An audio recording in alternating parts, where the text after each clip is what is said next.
Nazareno, sinasamba ka namin, pinipintuho ka namin, aral mo ang aming buhay at kaligtasan. Nuestro Padre Jesus Nazareno, iligtas mo kami sa kasalanan. Ang krus mong pinamatayan ay sagisag ng aming kaligtasan. Nuestro Padre Jesus Nazareno, dinarangal ka namin. Nuestro Padre Jesus Nazareno, niluluwalhati ka namin. Nuestro Padre Jesus Nazareno, dinarangal ka namin. Nuestro Padre Jesus Nazareno, niluluwalhati ka namin. Nuestro Padre Jesus Nazareno, sinasamba ka namin, pinipintuho ka namin, aral mo ang aming buhay at kaligtasan. Nuestro Padre Jesus Nazareno, iligtas mo kami sa kasalanan. Ang krus mong pinamatayan ay sagisag ng aming kaligtasan. Nuestro Padre Jesus Nazareno, dinarangal ka namin. Nuestro Padre Jesus Nazareno, niluluwalhati ka namin. Nuestro Padre Jesus Nazareno, dinarangal ka namin. Nuestro Padre Jesus Nazareno, niluluwalhati ka namin.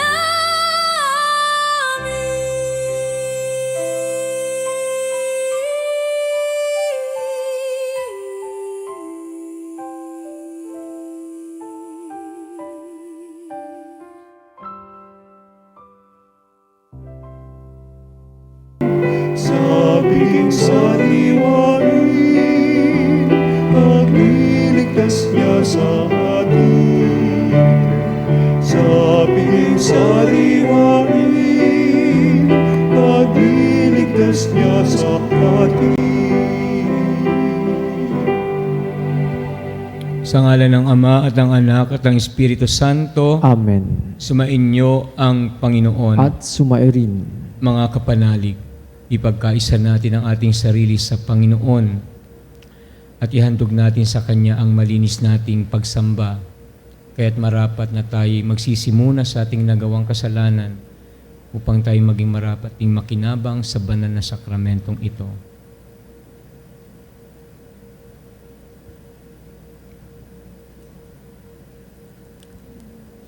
Sa tuwing kami nag-aalinlangan sa pananampalataya sa iyo, Panginoon, kaawaan mo kami. Panginoon, kawaan mo kami. Sa tuwing nawawalan kami ng pag-asa sa mga pangako mo, Kristo, kaawaan mo kami. Kristo, kawaan mo kami. Sa tuwing nagkukulang ang aming pag-ibig sa iyo at sa kapwa, Panginoon, kaawaan mo kami. Panginoon, kawaan mo kami. Kaawaan tayo ng makapangyarihang Diyos, Patawarin tayo sa ating mga kasalanan at patnubayan tayo sa buhay na walang hanggan. Amen. Manalangin tayo.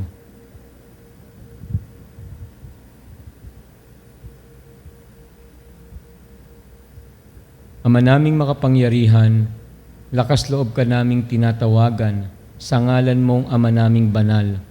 Sa kalooban namin ay panahanin mong lubos ang iyong espiritong sa amin kumukupkop upang sa lupaing ipinangako kami makapasok.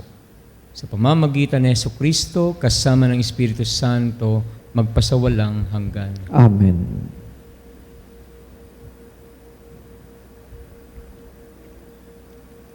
Pagbasa mula sa aklat ni Propeta Ezekiel. Sinabi sa akin ng Panginoon, "Tao, nasa gitna ka ng isang mapaghimagsik na bayan. May mga mata sila, ngunit hindi nakakikita, at mga taingang hindi nakaririnig, bagkat sila'y mapaghimagsik. Kaya nga, magbalot ka ng kailangan mo sa paglalakbay bilang isang itinapon. Bago dumating ang gabi, maglalakad ka sa lansangan nang nakikita nila at baka sakaling makaunawa sila sa kabila ng pagiging mapaghimagsik nila. Samantalang maliwanag pa, maghanda ka ng iyong daladalahan nang nakikita nila at kinagabihan ay maglalakad kang parang manlalakbay. Pagkatapos, bumutas ka sa pader at doon ka magdaan. Pasanin mo ang iyong daladalahan at lumakad kang nakikita nila. Magtakip ka ng mukha para hindi mo makita ang lupain pag-alis mo, bagkat ikaw ang gagawin kong pinakababala sa mga Israelita. At ginawa ko ang lahat ayon sa utos sa akin. Nang araw na iyon, naghanda ako ng aking madadala bilang isang takas. Kinagabihan, bumutas ako sa pader at nagpatuloy sa paglalakbay na nakikita nila habang pasan ko ang aking mga daladalahan. Kinaumagahan, sinabi sa akin ng Panginoon, "Tao, hindi ba't itinanong sa iyo ng mapaghimagsik na mga Israelitang yaon kung ano ang iyong ginagawa?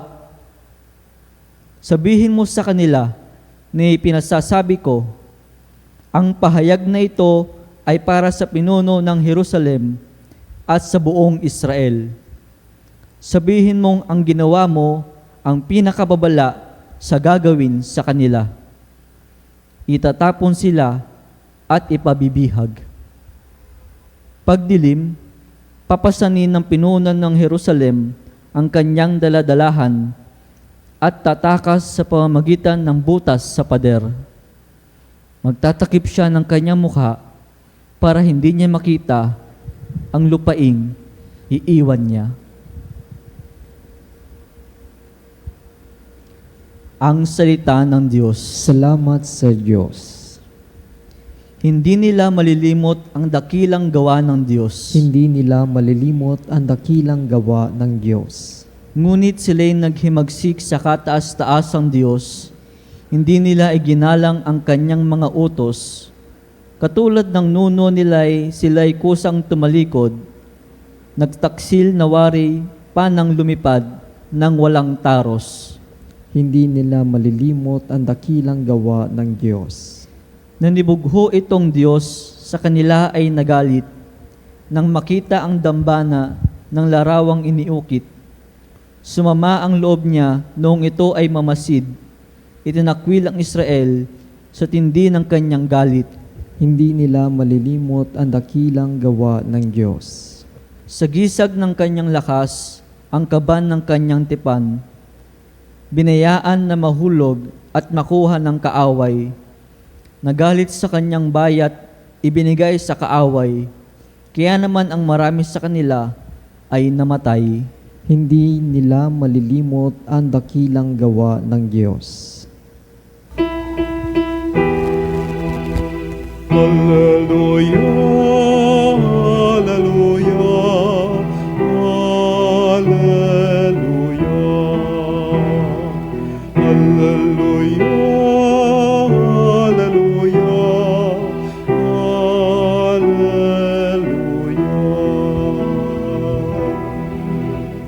Poon iyong pasikatin, kagandahan ng loobin ng kabutihan mo sa amin. Sumainyo ang Panginoon. At sumairin. Ang mabuting balita ng Panginoon ayon kay San Mateo. Papuri sa iyo, Panginoon.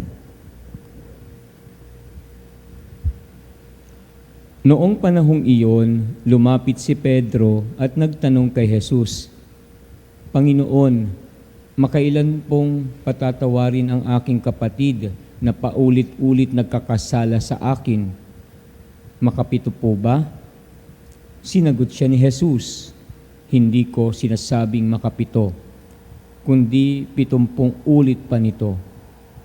Sapagkat ang paghahari ng Diyos ay katulad nito. Ipinasya ng isang hari na pagbayarin ang kanyang mga lingkod na may utang sa kanya. Unang dinala sa kanya ang isang may utang na 10 milyong piso. Dahil sa siya'y walang ibayad, iniutos ng hari na ipagbili siya ang kanyang asawa, mga anak at lahat ng ari-arian upang makabayad. Nanikluhod ang taong ito sa harapan ng hari at nagmakaawa.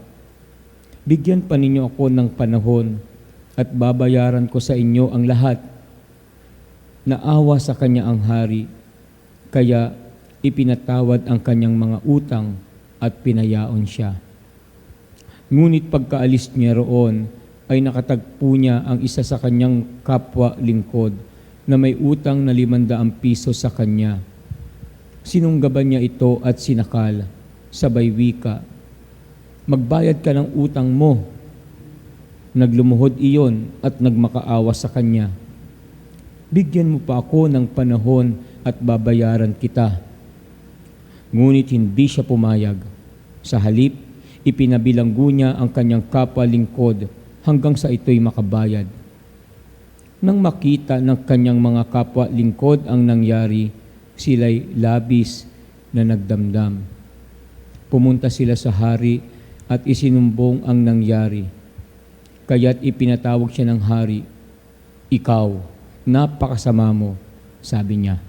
Pinatawad kita sa utang mo sapagkat nagmakaawa ka sa akin.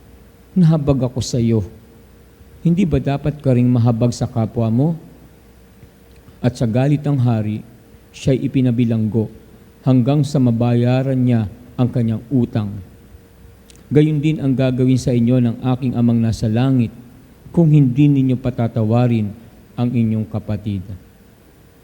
Pagkatapos sabihin ni Jesus ang mga bagay na ito, siya'y umalis sa Galilea at nagtungo sa lupain ng Judea sa kabila ng Ilog Jordan.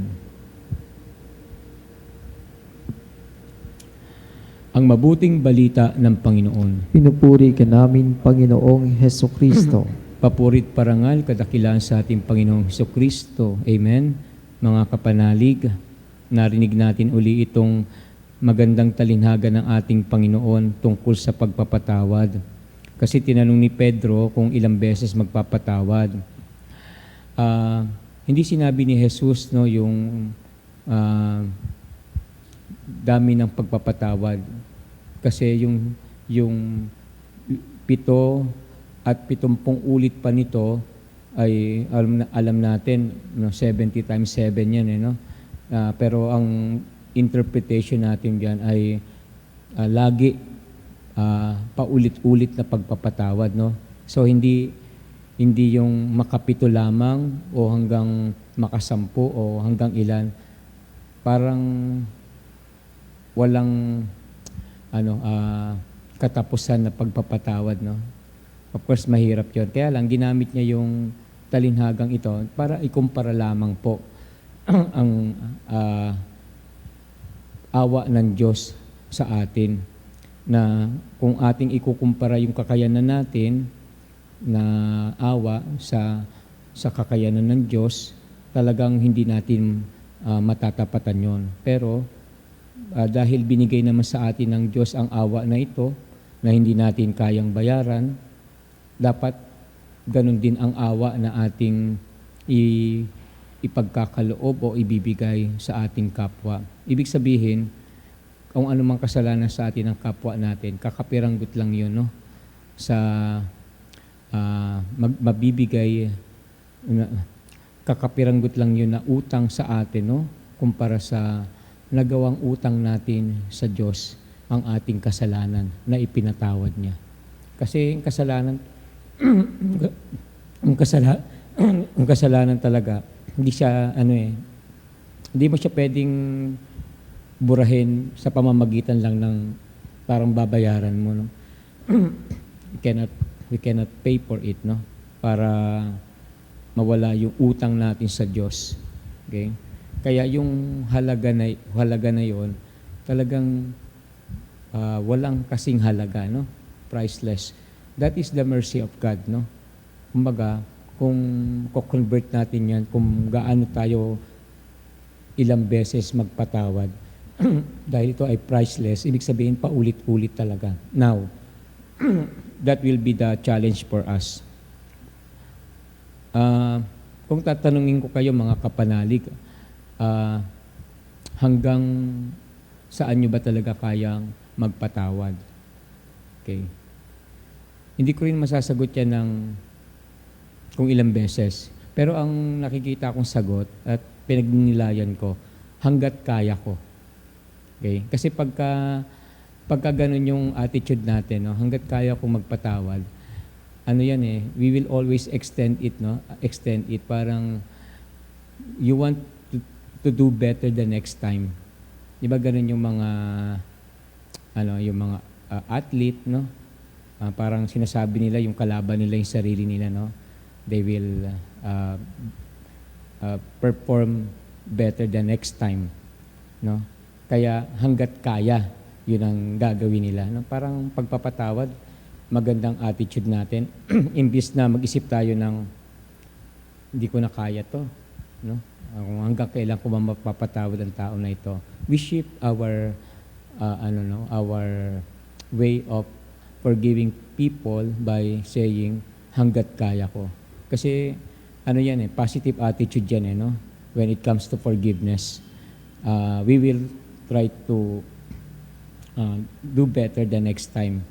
Kasi alam mo, hindi matatapos yun, no?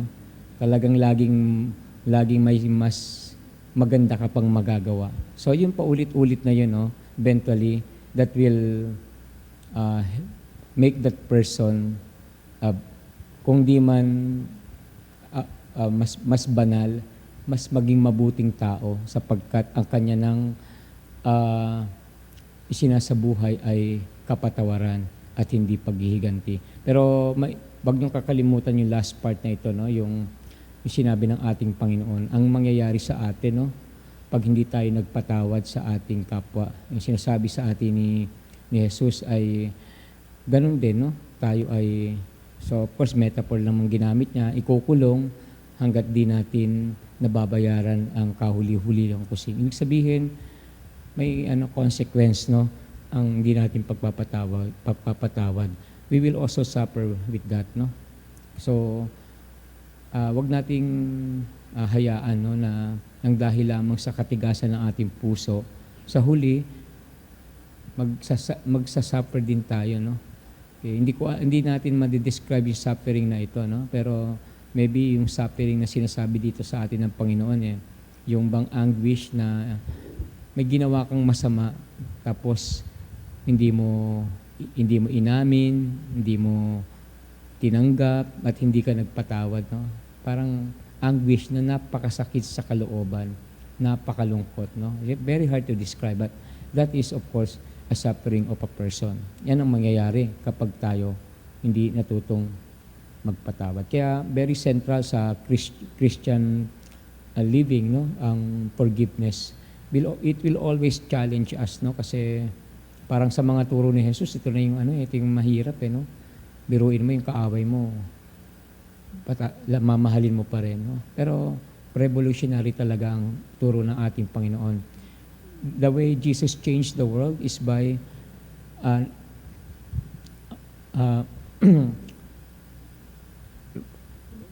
responding to the situation, not by attacking it with hatred, but by His love. Kaya ang mundo natin talaga nabago, no? Because of this teaching of Jesus, no? Magpatawad ka. And that will produce more goods, no? Kesa yung mapoproduce niya na masasatisfy ka. Because hatred will never satisfy us, but love and peace will satisfy us. Amen.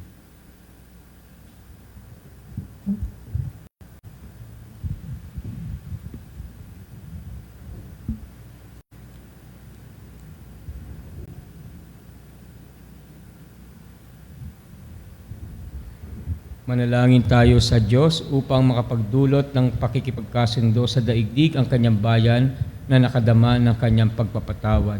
Sabihin natin, Panginoon, dinggin mo ang aming panalangin. Panginoon, dinggin mo ang aming panalangin.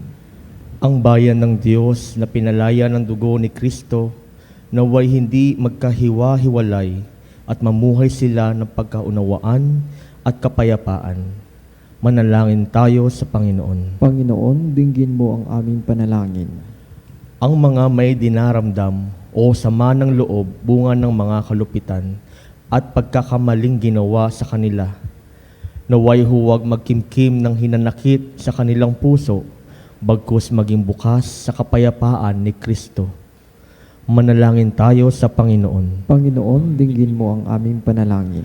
Ang mga nahihirapang magpatawad, naway mapagtanto at maunawaan ang mayamang habag ng Diyos sa bawat isa at matutong makapagpatawad mula sa puso. Manalangin tayo sa Panginoon. Panginoon, dinggin mo ang aming panalangin. Ang mga nakadarama ng malalim na sugat ng pisikal at espiritual na pagkakamali naway makatagpo ng kagalingan sa pagpapatawad ni Kristo. Manalangin tayo sa Panginoon. Panginoon, dinggin mo ang aming panalangin. Ang mga tapat na namayapa naway patawarin sa kanilang mga kasalanan. Manalangin tayo sa Panginoon. Panginoon, dinggin mo ang aming panalangin. Ama, masdan mo ng may habag ang aming mga pagkakamali, iadya mo kami sa katigasan ng puso at tulungan mo kami maging handang makapagpatawad sa mga tinamo naming mga pasakit. Upang mabuklod na muli ang nagkakahiwa-hiwalay, hinihiling namin ito sa pamamagitan ni Kristong aming Panginoon. Amen. Ang ibig mo ang gamit ko, lahat ng ito'y nagmula sa iyo. Inihahan mo sa'yo, buong puso kong inapalay sa'yo. O Diyos, o Panginoon, lahat ay biyayang aming inampon, aming buhay at kakayahan, ito'y para lamang sa iyong kalwalhatian. Ito'y para lamang sa iyong kalwalhatian.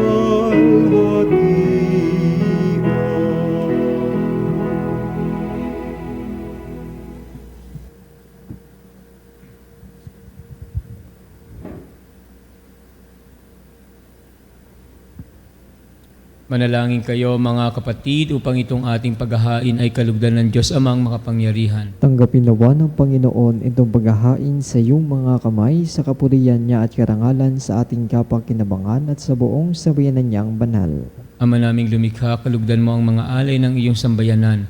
Ang ipinagmagandang loob mong ibigay sa amin upang maihain ay siya nawang gumanap ng iyong ginagawa upang kami tubusin sa pamamagitan ng Jesucristo kasama ng Espiritu Santo magpasawalang hanggan. Amen. Sumainyo ang Panginoon. At sumayo rin. Itaas at Diyos sa inyong puso at diwa. Itinaas na namin sa Panginoon. Pasalamatan natin ang Panginoong ating Diyos. Marapat na siya ay pasalamatan. Ama naming makapangyarihan, tunay ngang marapat na ikaw ay aming pasalamatan. Ikinalugod mong likhain ang sanlibutan na iyong pinagbabago at idinarangal sa pamamagitan ng iyong anak na kinalulugdan. Kaya't utang na loob ng iyong mga itinatangi at ng mga banal na kapiling mong lagi ang iyong paggiliw at pagkakandili. Kaya kaysa ng mga anghel na nagsisiawit ng papuri sa iyo na walang humpay sa kalangitan, kami nagbubunyi sa iyong kadakilaan.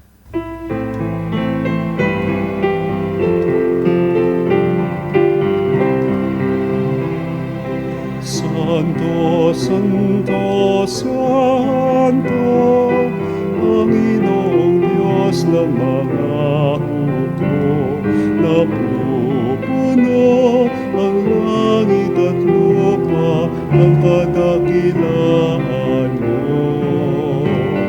Hosana, Hosana.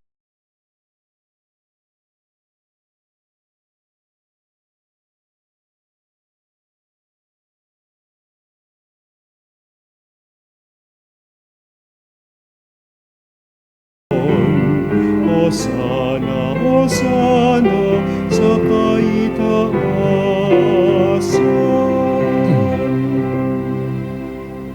Ama naming banal, ikaw ang bukal ng tanang kabanalan, kaya't sa pamamagitan ng iyong Espiritu, gawin mong banal ang mga kaloob na ito, upang para sa amin maging katawan at dugo ng aming Panginoong Hesukristo.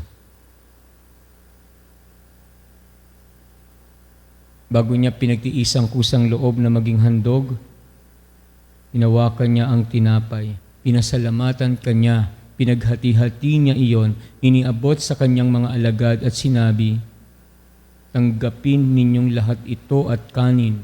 Ito ang aking katawan na ihahandog para sa inyo."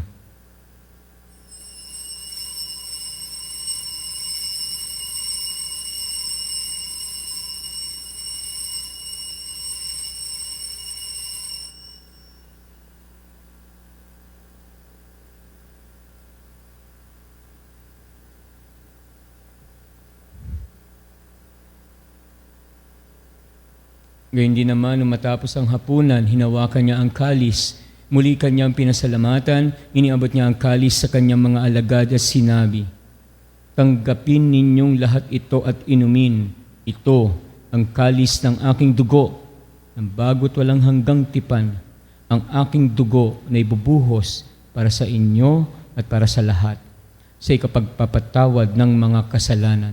Gawin ninyo ito sa pag-alala sa akin."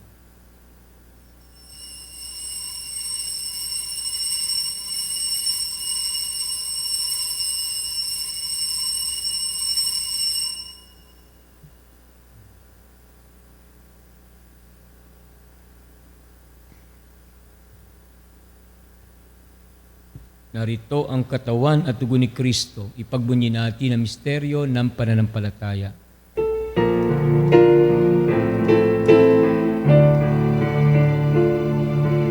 Ang kamatayan mo, Panginoon,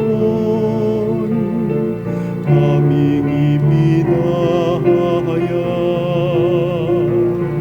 Ang muli mong pagkabuhay,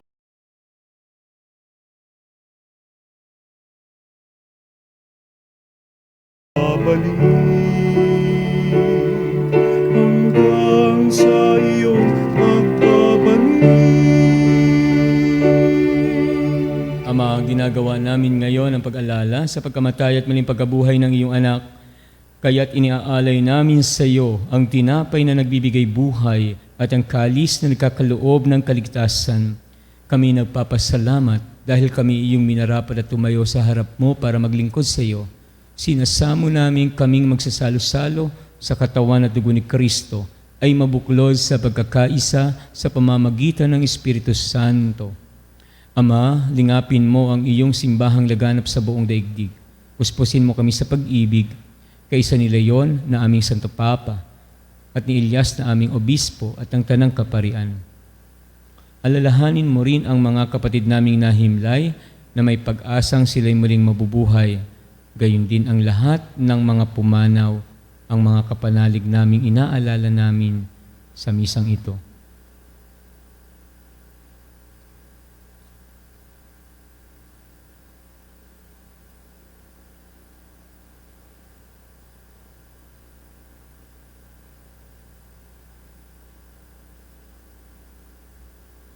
Kaawaan mo sila at patuloyin sa iyong kaliwanagan. Kaawaan mo at pagindapating kaming lahat na makasalo sa iyong buhay na walang wakas, kaysa na mahal na Birheng Maria na ina ng Diyos at ang kabiyak ng puso niyang si San Jose, kaysa ng mga apostol at ng lahat ng mga banal na namuhay dito sa daigdig ng kalugod-lugod sa iyo. Ipagdiwang nawa namin ang pagpupuri sa ikararangal mo sa pamamagitan ng iyong anak na aming Panginoong Hesukristo.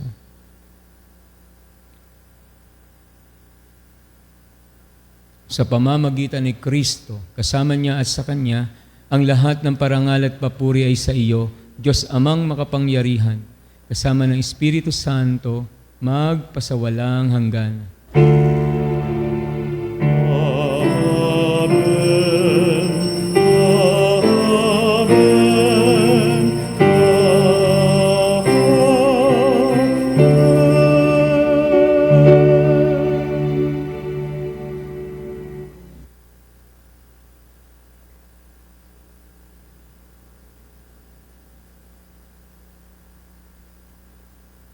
Sandali tayong tumahimik para alalahanin ang mga kapanalig nating humihingi ng panalangin, lalo na yung mga may karamdaman, nakaratay sa kanilang higaan, para sa kanilang paggaling o kung di man kapanatagan ng kanilang kalooban, para sa ating pamilya, mga mahal sa buhay na malayo sa ating piling para sa kanilang kaligtasan. Isipin natin sila.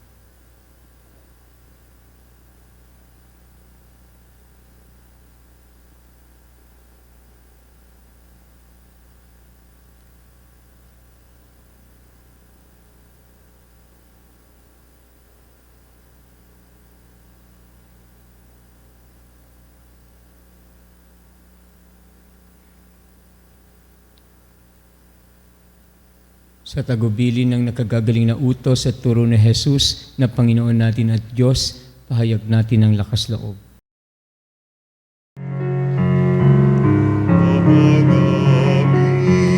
Sumasalangit ka, sambahin ang ngalan mo, mapasa amin ang kaharian mo, sundin ang loob mo dito sa lupa para lang sa langit.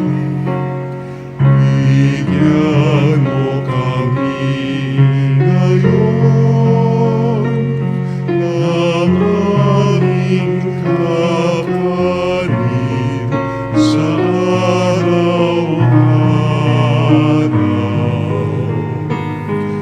At patawarin mo kami sa aming mga kasalanan, para lang pagpapatawad namin sa nagkakasala sa amin. At wag mo kami ipahintulot sa tukso, at iadya mo kami sa lahat ng masama. Inihiling namin kami iadya sa lahat na masama, pagkalooban ng kapayapaan araw-araw, iligtas sa kasalanan, at ilayo sa lahat ng kapahamakan, samantalang aming pinananabikan ang dakilang araw ng pagpapahayag ng tagapagligtas naming si Jesucristo. Sapagkat iyo ang kaharian at ang kapangyarihan at ang kapurihan magpakailanman. Amen. Panginoong Jesucristo, sinabi mo sa iyong mga apostol, kapayapaan ang iniiwan ko sa inyo. Ang aking kapayapaan ang ibinibigay ko sa inyo.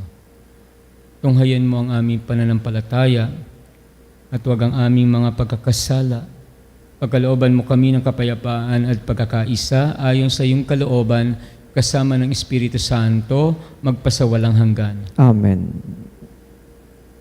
Ang kapayapaan ng Panginoon ay laging sumainyo. At sumayo rin. Magbigayan kayo ng kapayapaan sa isa't isa, kapayapaan po.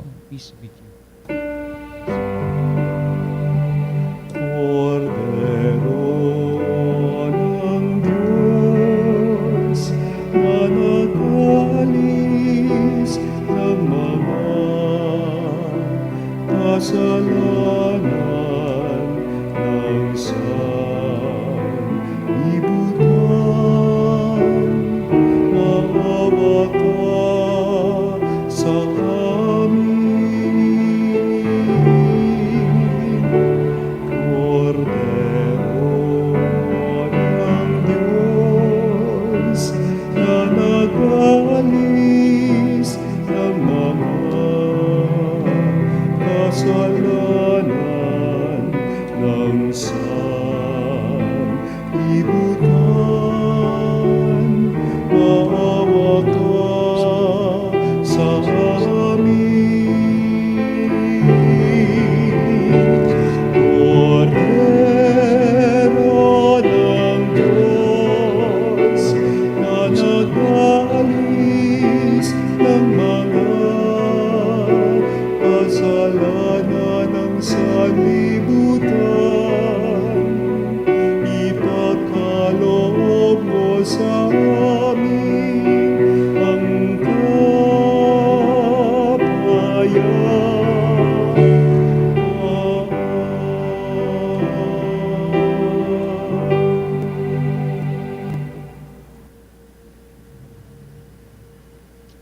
Narito si Jesucristo, ang kordero ng Diyos na nag-aalis ng kasalanan ng sanlibutan.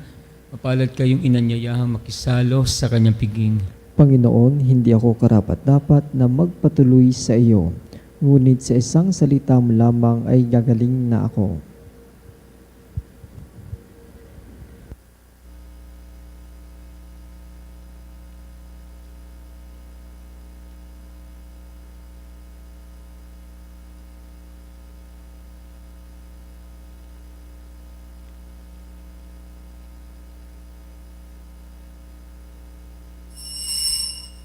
Mga kapanalig, ating dasalin ang komunyong espiritual. O Jesus, nananalig ako sa pananahan mo sa kabanal-banalang sakramento. Minamahal kita higit sa lahat at hangad ka ng aking kaluluwa. Hindi ko man matatanggap ngayon ang iyong katawan at dugo, inaasahan ko na patuloy kang mamumuhay sa aking puso. Naniniwala ako na narito ka at kaisa ka ng aking buong pagkatao. Huwag mong ipahintulot na mawalay ako sa iyo. Amen. Panalangin sa karangalan ng Nuestro Padre Jesus Nazareno. O Jesus Nazareno, katamis-tamisan naming manunubos, sa harap mo ngayoy naririto kami't nangangayupapa at nagsisisi ng taos-puso sa aming pagiging walang turing sa iyo at paglimot sa di mabilang na mga biyaya mo, lalong-lalo na yaong mahalagang biyaya ng pagtutubos. Dinaramdam namin at pinagsisisihang labis, Panginoon ko, ang pagkakasala namin sa iyo. Ikinalulungkot namin ang pagiging dahilan ng pagpapasan mo ng krus na iyan sa gitna ng mga hirap at kapaitan, hanggang sa inihandog mo ang iyong buhay sa bundok ng Kalbaryo, sa pagkaibig mo lamang na matubos kami at ang sangkatauhan mula sa sala. Pakabanalin mo, O Panginoon, ang aming pagnanais at ipagtanggap mo sa amin ang iyong biyaya. Maging tagapamagitan nawa ang iyong ina, ang kalinis-linisang Birheng Maria.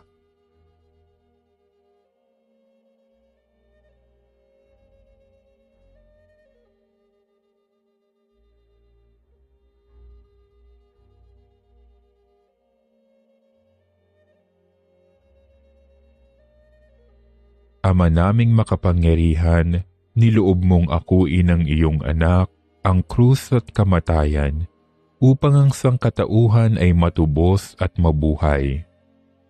Ang pag-ako namin sa krus at kamatayan dito sa lupa, ayon sa diwa ng pagsunod sa iyong loob, na ginanap ng iyong anak, ay magpagindapat nawa naming kamtin ang lubos na katubusan at pagkabuhay sa iyong piling, sa pamamagitan ni Hesukristo, kasama ng Espiritu Santo, magpasawalang hanggan. Amen. Nuestro Padre Jesus Nazareno, Panginoon namin at Diyos, kaawaan mo kami. Manalangin tayo. Ama naming mapagmahal, ang pakikinabang namin sa piging na banal ay magdulot nawa sa amin ng kaligtasan at magtanghal sa amin sa luningning ng iyong katapatan. Sa pamamagitan ng Jesucristo, kasama ng Espiritu Santo, magpasawalang hanggan. Amen. Sumainyo ang Panginoon. At sumairin. Pagpalain kayo at ang inyong pamilya na makapangyarihang Diyos, Ama, Anak, at Espiritu Santo. Amen. Humayo kayong taglay ang pag-ibig ng Panginoon. Salamat sa Diyos.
O salutaris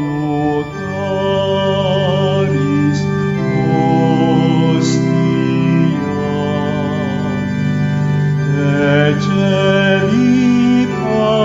eceritantis hostium, elabremur hostilia,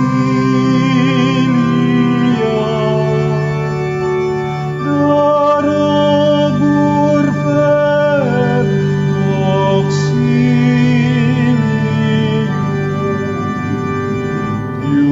unitri noce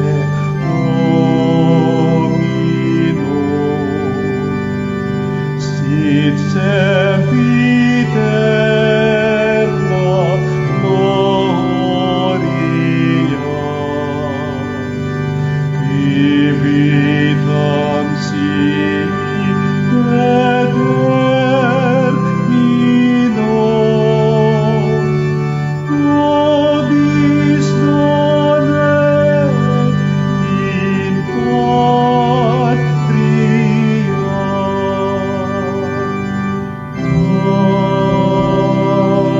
Amen. Mga kapanalig, bilang isang bayang tinawag ng Ama kay Jesucristo na pinagbuklod sa iisang katawan, tayo'y manikluhod at sumamba sa Panginoong Jesucristo sa kabanal-banala na sakramento sa altar. Sa sandaling ito ng pagpupuri at pagsamba sa banal na sakramento, alalahanin natin ang ating mga kapanalig na kasama natin ngayong nakikinig at nakasubaybay sa ating himpilan lalong higit ang ating mga may sakit at ang mga nakaratay sa banig ng karamdaman, ang mga nasa pagamutan at kanilang tahanan, at ang lahat na tanging sa Diyos lamang umaasa ng kagalingan. Gayon din, ipanalangin natin ang mga nanghihina sa kanilang pananampalataya, ang mga nakararanas ng matinding kalungkutan, takot at pangamba, ang mga nawawalan ng pag-asa at lakas ng loob.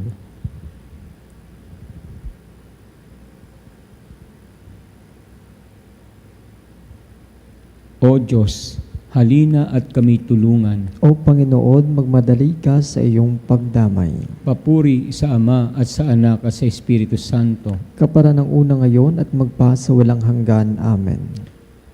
Purihin ang makapangyarihang Ama na nagsugo sa kanyang bugtong na anak upang tayo'y maipagkasundo sa Kanya. Pinupuri ka namin ngayon at kailanman.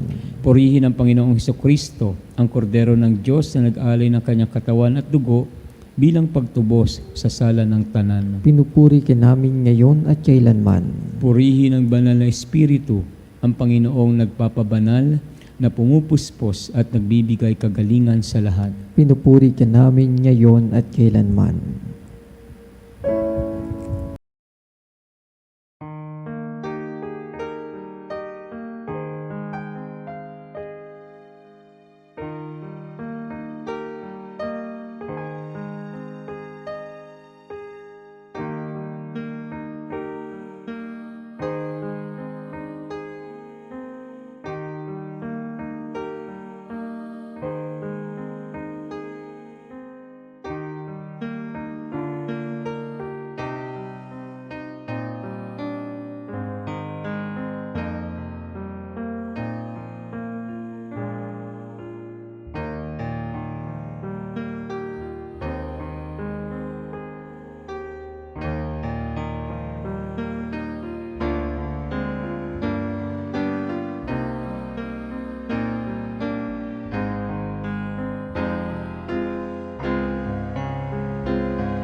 Makapangyarihang Diyos na walang hanggan, Ikaw ang aming Panginoon at butihing Ama.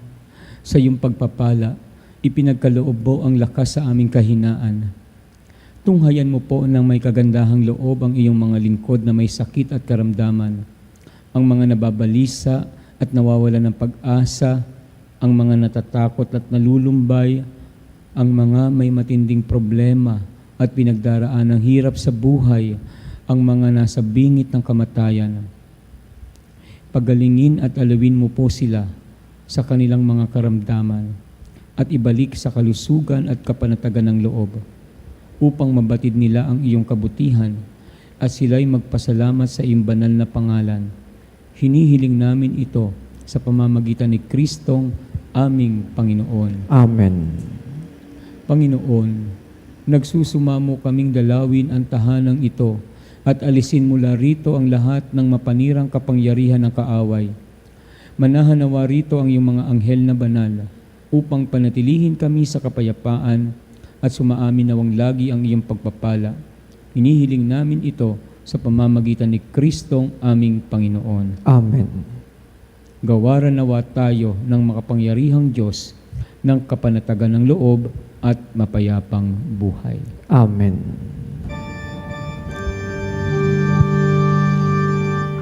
Tantum ergo sacramentum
accidenti, abut tuaque comparsit laudatio.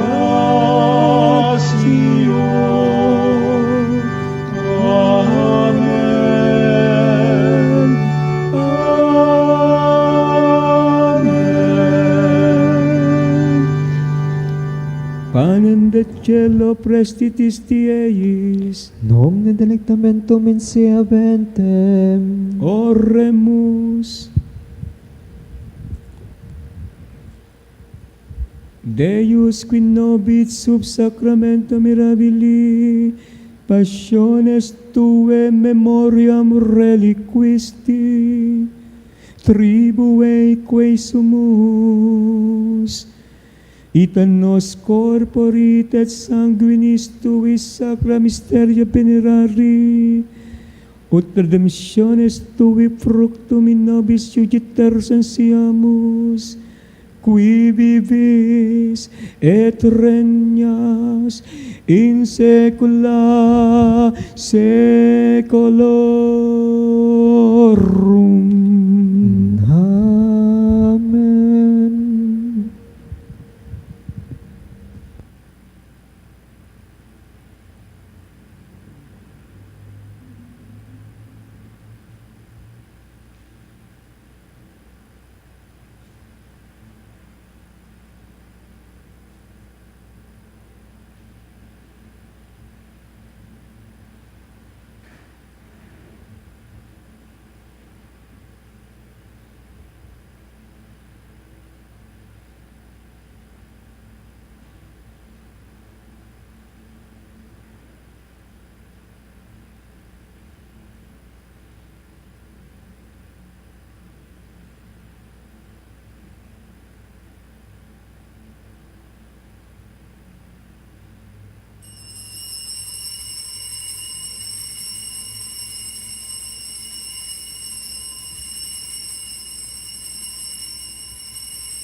Purihin ang Diyos. Purihin ang Diyos. Purihin ang kanyang banal na pangalan. Purihin ang kanyang banal na pangalan. Purihin sa Jesucristo, Diyos na totoo at tao naman totoo. Purihin sa Kristo, Diyos na totoo at tao namang totoo. Purihin ang ngalan ni Jesus. Purihin ang ngalan ni Jesus. Purihin ang kanyang kabanal-banalang puso. Purihin ang kanyang kabalbanalang puso. Purihin ang kanyang kamahal-mahalang dugo. Purihin ang kanyang kamalmahalang dugo. Purihin sa Jesucristo sa banal na sakramento sa altar. Purihin sa Kristo sa banal na sakramento sa altar. Purihin ng Espiritu Santo ang mga aliw. Purihin ng Espiritu Santo ang mga aliw. Purihin ang dakilang ina ng Diyos, si Maria Santissima. Purihin ang dakilang ina ng Diyos, si Maria Santissima. Purihin ang kanyang kalinis-linisang paglilihis sa Kanya. Purihin ang kalinis-linisang paglilihi sa Kanya. Purihin ang kanyang maluwalhating pag-aakyat sa langit. Purihin ang kanyang muwalhating pag-akyat sa langit. Purihin ang ngalan ni Maria, Birhen at Ina. Purihin ang ngalan ni Maria, Berhen at Ina. Purihin si San Jose ang kanyang kalinis-linisang esposo. Purihin si San Jose ang kanyang kalinis-linisang esposo. Purihin ang Diyos sa kanyang mga anghel at mga santo. Purihin ang Diyos sa kanyang mga anghel at mga santo.